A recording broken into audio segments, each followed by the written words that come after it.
دوستان عزیزم، درود و مهر. امیدوارم هر کجای این دنیا هستین حال دلتون عالی باشه. امروز میخوام غذایی یادتون بدم که با چند ماده ساده شروع میشه ولی طعمش میتونه میز مهمونیاتون رو منفجر کنه.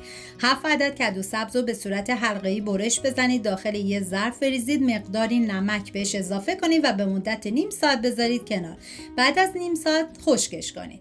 2 عدد پیاز رو به صورت نگینی ریز میکنم و اینکه این غذا برای 4 نفر در نظر گرفته شده، شما به اساس تعداد نفرات باید مواد رو کم یا زیاد کنید و اینکه من اندازه های دقیقم داخل دیسکریپشن نوشتم. داخل تابه مقداری من روغن کنجد ریختم که شما از هر نوع روغن سرخ کردنی که دوست داشتین میتونین استفاده کنین، فقط نباید از روغن زیادی استفاده بشه. پیازی که ریز کردم و بهش اضافه میکنم و بهتون پیشنهاد میکنم دست به کار بشین این غذای فوق العاده خوشمزه رو درست کنین که مطمئنم هر کی بخوره عاشقش بشه. هم میزنم و زمان میدم تا پیاز سرخ بشه. توی این فاصله تا پیاز سرخ بشه میریم سراغ پنیر پیتزا که به 200 گرم نیاز داریم و 2 قاشق غذاخوری پودر سوخاری رو بهش اضافه میکنم و هم میزنم تا با هم دیگه مخلوط بشن. اضافه کردن این پودر سوخاری داخل پنیر پیتزا طعم این غذا رو فوق العاده خوشمزه تر میکنه.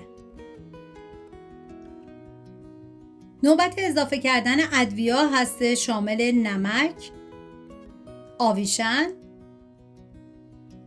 و پاپریکا. هم میزنم و میذارم ادویه ها تف بخورن و عطر ادویه ها آزاد بشه. عزیزانی که دنبال غذای سنتی سالم، گیاهی و رژیمی هستن، به پلیلیست کانال سر بزنن. کلی غذای خوشمزه هستش که میتونن درست کنن و از خوردنش لذت ببرن.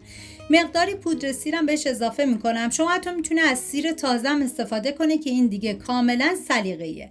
ما نیاز به 5 عدد گوجه فرنگی داریم که باید پوره کنیم که من پوره آماده داشتم که قبلا داخل کانال آموزش رو گذاشتم و لینکش رو داخل دیسکریپشن میذارم، میتونید ببینید و درست کنید که همیشه آماده داشته باشید و به مدت طولانی هم میتونید داخل یخچال نگهداری کنید. زمان میدم تا آب این پوره کاملا گرفته بشه.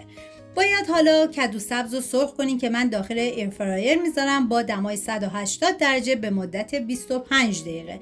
شما میتونید داخل تابه مقداری روغن بریزید و بعد از اینکه داغ شد کدوها رو بهش اضافه کنید و سرخ که شد از روغن جدا بکنید. این دیگه کاملا سلیقه‌ایه. من خواستم که از روغن کمتری استفاده بشه.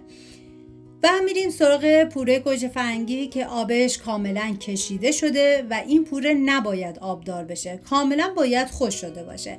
و حالا توی این مرحله که مرحله آخر هستش، پونه کوهی رو بهش اضافه کنید، یه هم بزنید و بعد دیگه باید زیر حرارت رو خاموش کنید.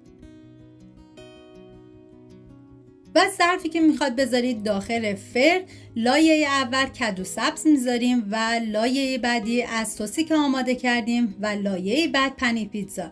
این کار رو تکرار میکنید تا مرحله آخر که باید لایه آخری پنیر پیتزا باشه و بذارید داخل فری که از قبل گرم شده با دمای 180 درجه به مدت 20 دقیقه. 2 دقیقه آخرم گری رو روشن کنید.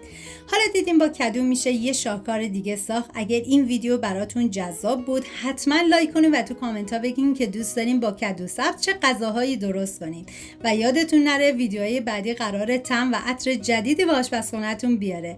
پس حتما لایک کنید. سپاس از همراهی همیشگیتون. تا یه خوشمزه دیگر، بدرود.